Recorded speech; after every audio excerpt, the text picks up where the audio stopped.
You can spend an evening with someone you have known for 10 years and somehow feel more guarded than you would with someone you met an hour ago. You have probably noticed this, even if you never had the words for it before. The people who know your history are not always the people who make you feel free to be honest. Sometimes it works the exact opposite way. Think about the last time you sat across from an old friend and they asked how you have been.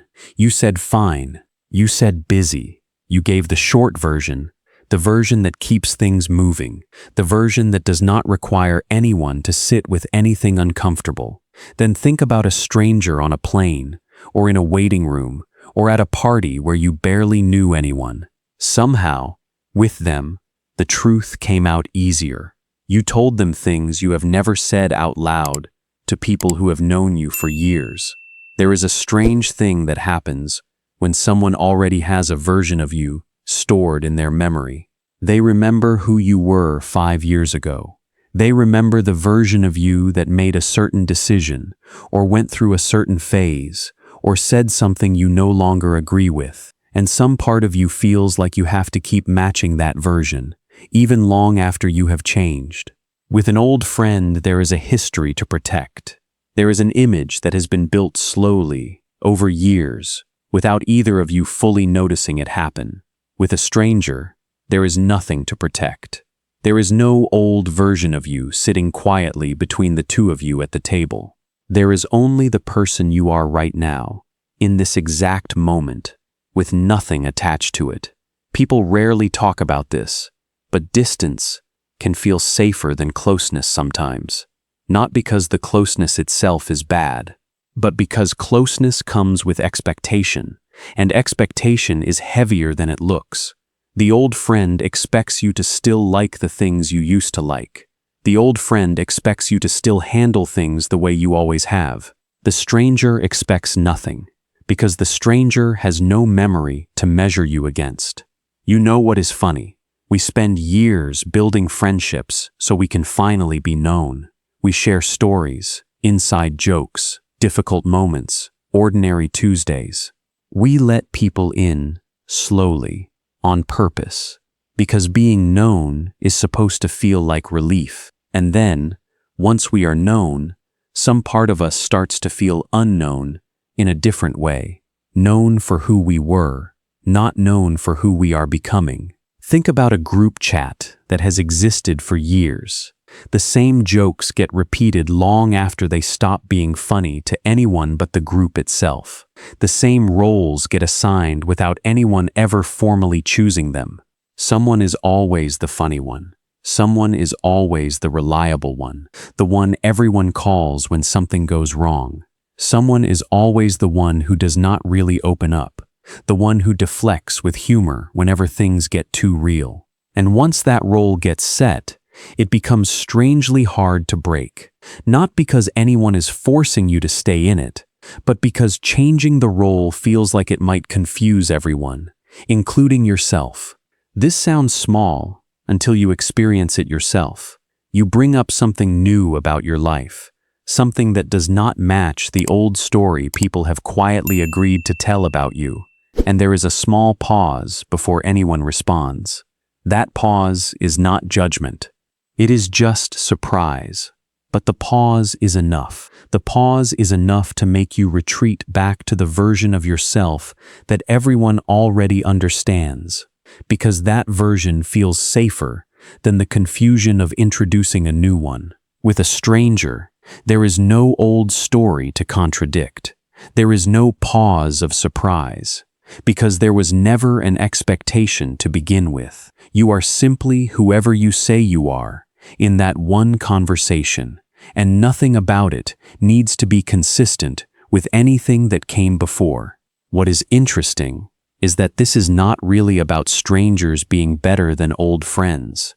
It is about safety, and safety does not always come from how long someone has known you. Sometimes it comes from how little pressure there is to be consistent. Sometimes it comes from how little there is at stake. Underneath this pattern, there is often something quieter going on, something that has very little to do with the actual friendship itself. There can be a fear of disappointing the people who have known you the longest, a fear that showing a different side of yourself might feel like a betrayal of who you used to be together. It is a strange kind of loyalty, staying the same for someone else's comfort, even when it costs you your own honesty.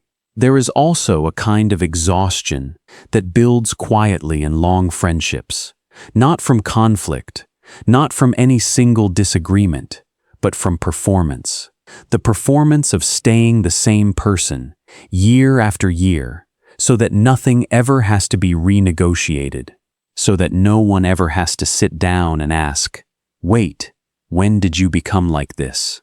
With a stranger, there is no performance required.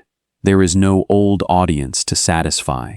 You get to introduce yourself as whoever you are today. Not the today from 5 years ago. Not the today everyone else remembers and quietly expects you to still be.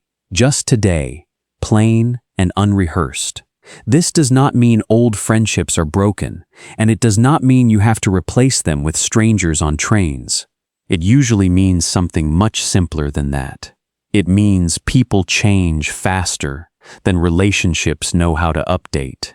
You grow, quietly, in private, in ways your oldest friends do not get to witness in real time, because growth rarely happens in front of an audience. It happens alone, in ordinary moments no one else sees. And when your old friends see you again, they see something like a photograph of who you used to be, layered on top of who you actually are now. You feel that layering, even when they do not mean any harm by it. A stranger meets you without any photograph at all. There is something oddly relieving about that, something almost weightless.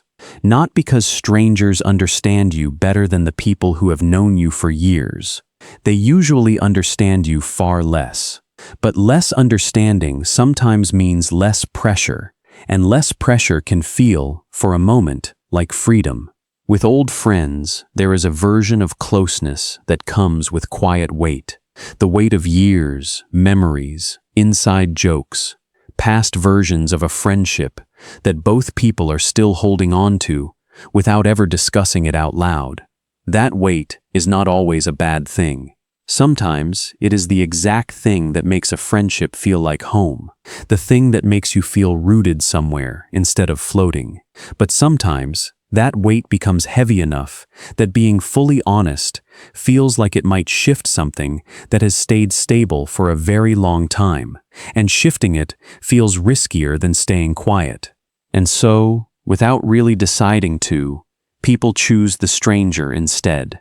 Not because the stranger is safer in some deep emotional sense, but because the stranger has nothing at stake and nothing to lose.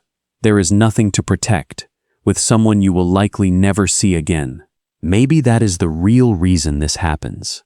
Not because closeness itself is dangerous, but because closeness, over time, quietly gathers expectations that were never spoken out loud, expectations neither person ever agreed to on purpose.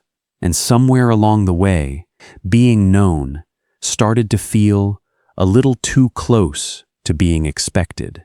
If you have ever felt more like yourself around someone you just met than someone you have known for years, that does not mean your old friendships are failing you.